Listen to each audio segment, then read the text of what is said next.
전월세 수요자가 매매 수요로 빠져나가야 되는데 지금 대기하고 있다라는 거죠. 그냥 또 계약갱신 청구권 사용을 해서 지금 시장 상황을 지금 보고 있는 거죠. 신규 수요는 계속 늘어나는 데 비해서 공급은 한정돼 있고 기존의 그런 어떤 수요자들은 빠져나가지 않고 있다라는 거죠. 이런 게 이제 문제가 돼서 가격 우상향은 추석 전후로 해서 분명히 나타날 가능성이 높다.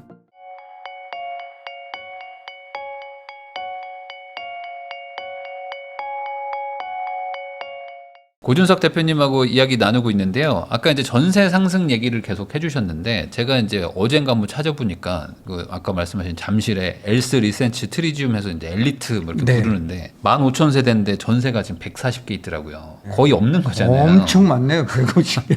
월세가 한 200개 정도 있고 한 1% 정도거든요. 월세 합쳐서 한 2, 3%밖에 안 되는데 임대 물량이 지금 왜 이렇게 임대 물량이 없어졌다고 생각하세요? 지금 이제 공급이 부족한 거는 아까 얘기했으니까. 근데 이 전월세 수요자가 매매 수요로 빠져나가야 되는데 지금 대기하고 있다라는 거죠. 전월세에 대기하고 있고 그냥 또 계약갱신 청구권 사용을 해서 지금 시장 상황을 지금 보고 있는 거죠.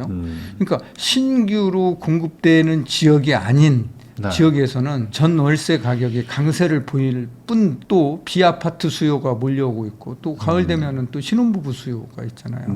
이런 수요들이 신규 수요는 계속 늘어나는 데 비해서 공급은 한정돼 있고 기존의 그런 어떤 수요자들은 빠져나가지 않고 있다라는 거죠. 이런 게 이제 문제가 돼서 가격 우상향은 추석 전후로 해서 분명히 나타날 가능성이 높다. 아니 최근에 그 잠실도 보니까 전세가 한 5,001억 뛰었더라고요. 한 달 사이에 보니까 실거래만 봤을 때는. 실거래가. 그러니까 그만큼 이제 부족하다는 건데 지금 정부 정책이나 특히 이제 주담대 정책을 보면은 이제 실거주하라. 그러니까 6개월 안에 실거주해라. 뭐 토어제 실거주해라. 뭐 이런 식으로 계속 가잖아요. 그러면 이제 실거주를 권장한다는 거는 반대로 이제 전월세 물량이 줄어드는 걸 텐데. 그렇습니다. 그럼 이게 앞으로 더 심해지는 거 아닙니까? 더 심해질 수 있죠. 근데 이러한 현상, 그러니까 대출을 안 받고 전세 끼고 사고 본인은 월세 살 수 있거든요. 이렇게 살지 않는 한, 대출을 끼고 사는 한은 그런 매물 자체가 전월세 매물 자체가 없어지는 거예요. 그렇기 때문에 본인이 실거주해야 되니까요. 이러한 대출 규제 여파의 어떤 부작용들이 또 나타나고 있는 거죠. 그러면은 결국에 소위 말하는 살기 좋은 동네, 뭐 아이 키우고 싶은 동네 이런 데들은 전월세 매물이 프로도 좀 많이 줄겠네요. 줄어들 수밖에 없고 또 특히 이제 공급이 당분간 안 되는 지역들이 있잖아요. 이런 지역들은 더 그런 게 심화되겠죠. 그럼 이번에 627 대책에 보면은 전세금 반환 대출도 좀 막고 뭐 퇴거 대출 막 이런 것도 막 1억으로 막고 하는 것들이 있잖아요. 그럼 이제 앞으로 이제 집을 사는 뭐 그런 새로 신규 거래가 되는 곳들은 전세 주기도 좀 까다롭고 그리고 이제 세입자 분도 전세 들어가기도 부담되고 뭐 서로 대출이 안 된다고 하니까 뭐 그런 것들 포함해서 지금 전반적으로 좀 월세화가 많이 되고 있다 이런 얘기들 나오는데 이건 뭐 어쩔 수 없는 시대의 흐름이라고 봐야 될까요? 근데 전세 제도가 완전히 없어지지는 않을 거예요.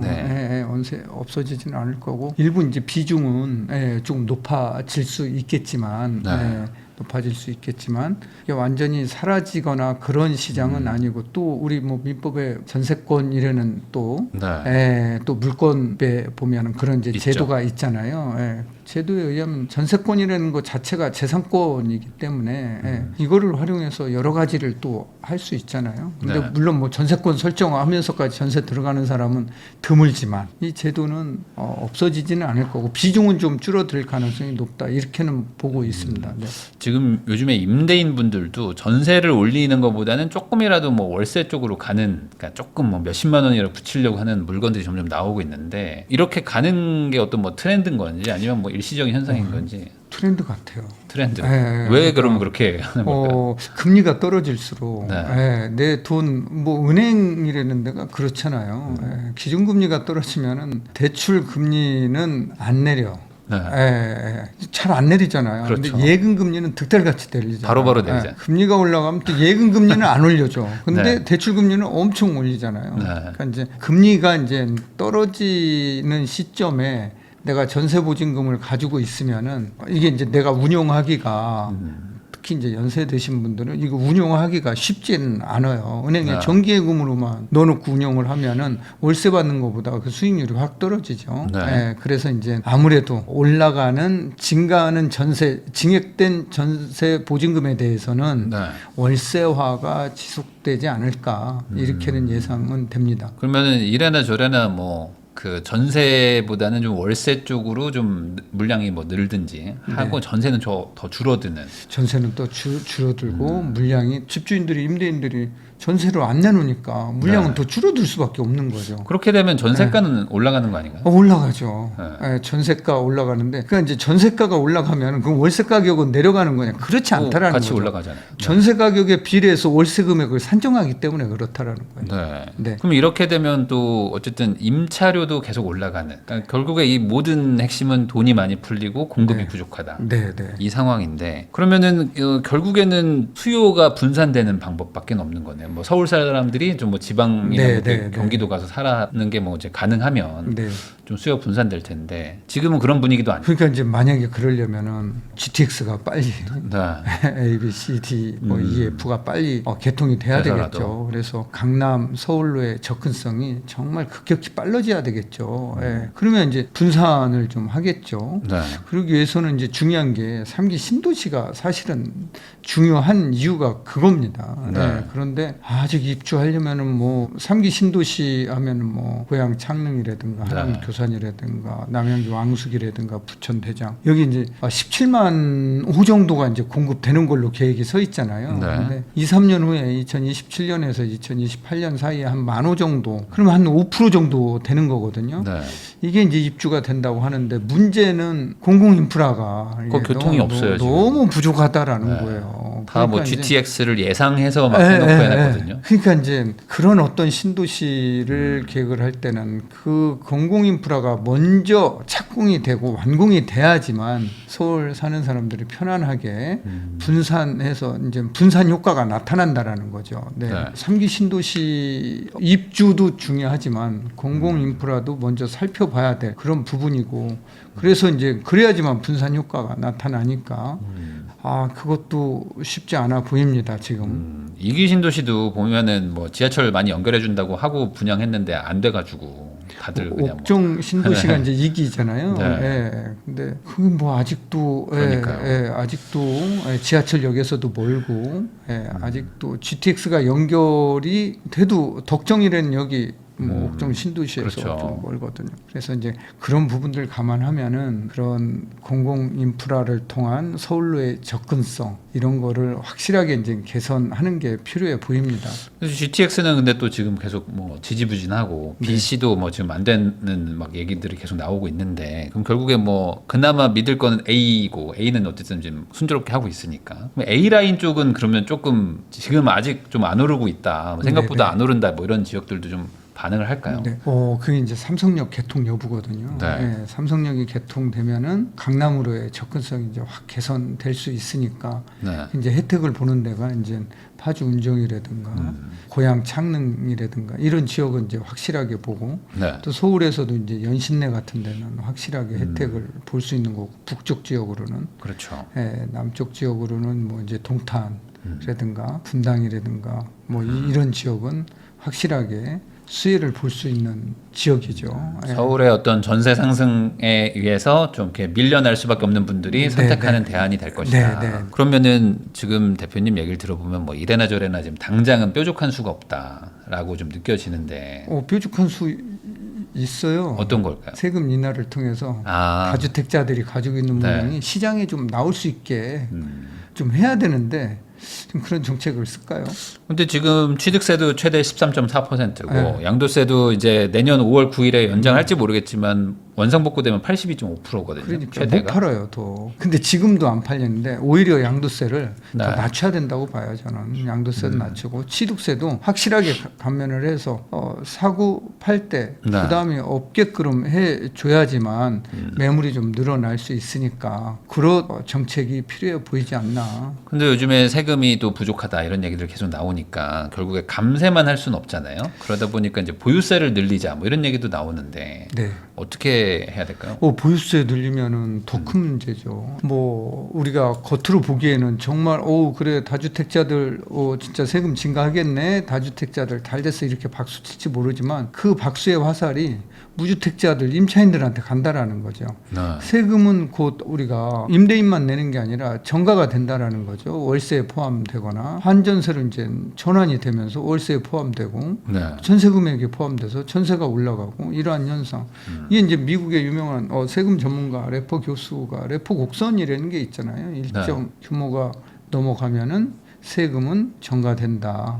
이렇게 발표를 하고 있고 그런 현상이 뭐 다른 나라에서도 나타나고 있기 때문에 우리도 이게 보유세 올리면은 무주택자들한테는 정말 타격이죠. 그래서 네. 보유세나 이거를 올리지 말고 세수 부족한 거는 거래가 한 건 되는 것보다 세금이 많으면 한 건 되는 시장에서 낮추면은 두세 건 되잖아요. 박리담회로 가자. 그러면은 시장에 그 세금뿐만 아니라 세수뿐만 아니라 다른 거에도 영향을 많이 미치잖아요. 이사 한번 가면은 그렇죠. 뭐 가구도 바꾸고 칫솔도 네. 다시 사야 되고 인터넷도 막 바꿔요? 해야 되고 뭐 우리 그 GDP에 차지하는 비중이 네. 부동산 건설 서비스가 엄청나게 크잖아요. 네. 예, 그렇다라고 하면은 이거를 낮춰서 우리가 인위적으로 세율을 올려서 세금 증세를 더 하겠다보다는 거래를 활성화시켜서 세금을 더 증세 효과를 보는 이러한 전략이 훨씬 더 좋지 않을까요?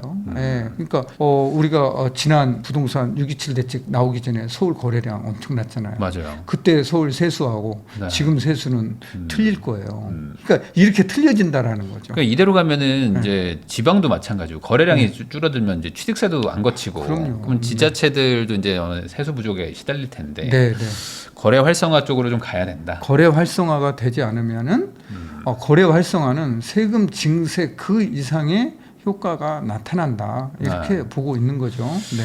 근데 지금 현 정부에서 얘기 나오는 것들 중에 하나가 아까 말씀하신 어떤 3기 신도시 이런 공급도 있지만 유휴부지나 뭐 그 소위 말하는 주민센터 위에다가 이제 뭐 집을 지어가지고 신혼부부들한테 뭐 공급을 하는 임대 아파트를 짓자 뭐 이런 얘기들이 나오고 있거든요. 말 그대로 이제 남는 땅들을 어떻게든 다 개발을 하겠다라는 전략인 것 같은데 이게 어떤 호용성이 좀 있다고 보십니까? 저는 뭐 분산하는데 좋은 정책이라고 봐요. 빨리만 되면은. 그래서 네. 파일럿이라도 빨리 해서 그런 공공임대주택을 제공했으면 좋겠어요. 네. 그러니까 그런 주민센터 같은데 제공을 하면은 주민센터가 또 뭐 동네 후미진 데 있는 거 아니잖아요. 아, 그렇죠. 위치들이 다 좋아요. 되게 네. 좋은 데 있잖아요. 예, 그래서 뭐 기존에 우리가 빌라에 살면은 보증금이나 이런 거 뭐 전세 사기 당할 염려도 있고 그렇잖아요. 국가한테 전세 사기 당할 네. 염려는 없잖아요. 그래서 싼 가격에 좋은 환경에서 살 수 있는 아파트 수요를 이제 보완해 줄 수 있는 보완제 역할을 해줄 수 있는 거죠. 그래서 그런 것들을 발표는 했으니까 빨리 하는 게 중요하다라는 거예요. 이양할 거면 빨리 해라. 이양할 거면은 빨리 그런 거를 찾아서 예를 들어서 이제 우리가 서울에 25개 구가 있잖아요. 네. 25개 구청 우에다가만 올려도 그 몇 가구가 그렇죠. 나오냐는 얘기예요. 네, 구청 네. 우에다가만 해도 네. 또 주민센터 그러면 한 구청에서 주민센터 거느리고 있는 게 또 얼마나 되느냐는 얘기예요.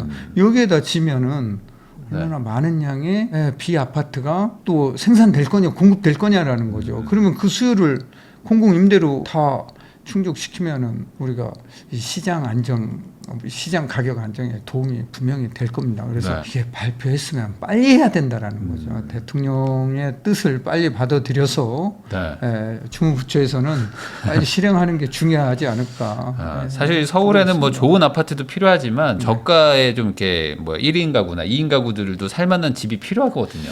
정 대표님 다니시다 보면은 예전에 파출소 아시잖아요. 파출소. 네. 그런데 그냥 빈데 많잖아요. 네. 지구대로 맞아요. 통합되는 1층 건물 그냥. 네. 네. 그런데 짓자라는 거예요. 그런 게 많은데 왜 말로만 하냐. 그래서 좋은 아이디어고 실행하면은 정말 청년들뿐만 아니라 무주택자들한테는 좋은 도움이 될 것 같습니다. 주거 안정. 안정된 전월세 공급 대책으로 네, 된다는 네, 거죠. 네. 이것도 좀 하면 좋겠고. 네. 자, 근데 이제 아파트나 뭐 이런 쪽으로 원래부터 가던 수요 분들이 뭐 네. 그런 이제 작은 임대 아파트나 뭐 임대 주택으로 가는 경우가 또 별로 없으니 결국엔 또 이제 아파트 쪽에서도 이 어떤 그 공급 부족에 의한 전세 상승을 또 막아줘야 될 텐데 이래저래 지금 신규 아파트 공급이 안 된다면 과거처럼 한번 가격을 그냥 통제하는 정책, 소위 말하는 2+2 이런 거를 한 번 더 주는 뭐 이런 정책들도 나올 수 있지 않을까요? 지금 뭐 민주당 내에서는 약간 얘기들이 나오던데 어떻게 보십니까? 나올 6년짜리. 나올 수도 있겠지만 그러면은 더 부작용이 크겠죠. 지금도 2+2 때문에 부작용이 크잖아요. 그다음에 6년까지 그렇게 제한을 하게 되면은 이게 이제 사유재산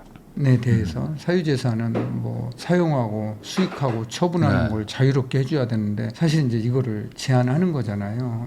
그래서 그런 우리 시장경제 하는 나라에서 이것도 한번 뭐 사회적 논의가 있어야 될 부분이 아닌가라고 보여지는 그런 상황인 것 같아요. 네. 네. 이 임대차 3법이 아무래도 이제 말씀하신 것처럼 이미 거기에 자리 잡은 분들한테는 이제 +2 쿠폰을 주니까 뭐 안정적으로 4년을 살 수는 있는데 들어가려고 하는 분들 입장에서는 전세 물량이 이제 씨가 말라버리는 뭐 그런 상황이 또 일어나요. 오히려 그리고 4년 살고 내 집 마련하면 다행인데 네. 다른 데로 이사 가려고 하면 그분조차도 그렇죠. 2년은 혜택 받지만 이사 가려고 해도 이게 좀 조삼모사 같은 거 네, 같기도 네. 하고. 그래서 이게 실효성이 오히려 크지 않다. 그러니까 저는 네. 사실은 임대차 3법 폐지론자입니다. 아니, 저도 시장 개인적으로는 경제에 좀 이걸, 맡겨라. 좀 물량이 네. 어쨌든 거래가 쉽게 되게 해야 되는데 네, 이제 네. 거래를 점점 막아버리면 가격에 왜곡이 생긴다. 뭐 저도 그렇게 생각하거든요. 지방은 뭐 아무 소용 없잖아요. 그러니까요. 임대차 3법이 소용이 없잖아요. 네. 공급으로 해결이 다 되잖아요.